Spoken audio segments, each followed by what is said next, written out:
Mr. Chairman and members, my name is Michael Barba, and I'm testifying on behalf of the Texas Public Policy Foundation regarding parent empowerment, current education options, and ESAs.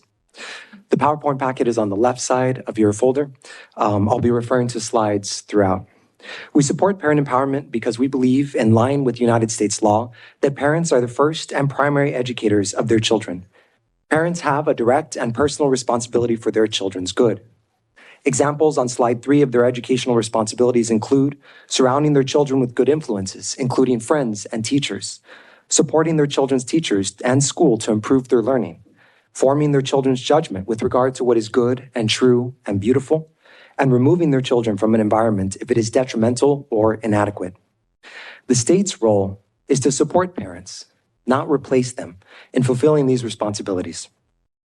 These responsibilities give rise to rights that are shown on slide 4. Specifically, parents have a right to transparency in knowing what their children are taught and why, to quality, and that's an education that prepares their children for success, to respect when concerns arise, and to choice in what and where their children are taught. To empower Texas parents and led by Governor Abbott, our campaign director, Mandy Drogan, has met hundreds of parents across Texas. We often hear from opponents of parent empowerment, parents already have choice. Mandy would be happy to share many stories with you showing that this is not true.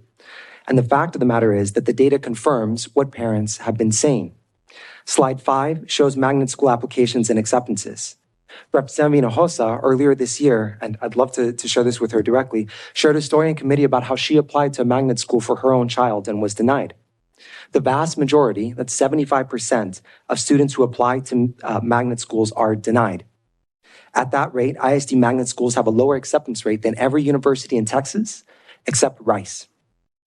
In addition, ISD policies ensure that students are vetted, as Emily said, based on academics, discipline, and attendance. We recommend that the committee study especially policy FDA local. By this policy, students who are often most in need of another option are denied one. In contrast, Texas charter schools are open enrollment. Unlike ISDs, they don't filter children's applications based on academics, discipline, or attendance. But as slide 6 shows, there are far more applications than available seats. Over 66,000 children are on wait lists to attend a charter school, which is a 20% increase compared to 2 years ago. Regarding accredited private schools, the number of these schools has declined by 10% over the last 8 years. Slide 7 shows the number of schools in the top 5 metro areas and non-metro areas. Slide 13 shows this data for all 25 Texas metro areas. We have talked to many parents, and they want these options, but they simply cannot afford them. For example, Plainview Christian Academy had 59 students and could no longer operate in rural Texas. But the moment it converted to a tuition-free charter school, it received 360 applications overnight. Nothing changed about the community. Turning now to slide 8 and ESAs. Slide 8 shows the estimated take-up rates for an ESA program in the first 5 years of operation. This is based on national averages. We estimate a range of about 2 to 6.5% take-up rate. And for an ESA for all 6.4 million kids in Texas, you'd expect just under 60 to 288,000 in year 1. But of course, that neglects the throttle.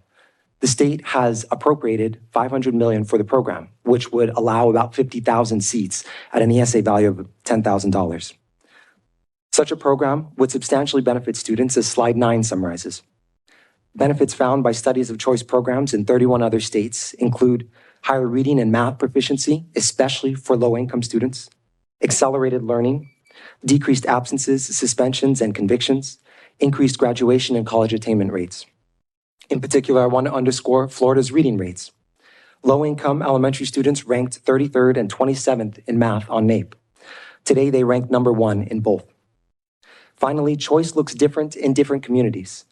Slide 10 summarizes what we expect will happen in rural communities. Rural families will make more customized purchases, spending less on tuition and more on instructional materials. At the same time, we expect the number of private options in rural Texas to look something like what happened in Florida, which is the number of private options doubled. And there is a link in the one-pager on the effect of choice on rural areas in the packet that I provided that explains that there's teacher entrepreneurs that grew up in the country, born and raised there, moved to the city to serve as a public educator, and saw the ESA as an opportunity to move back home, drop roots, and start a school in their hometown. I recommend those videos to you so you can see what would be possible in rural Texas. Thank you very much for your time and efforts to improve Texas education for all 6.4 million kids.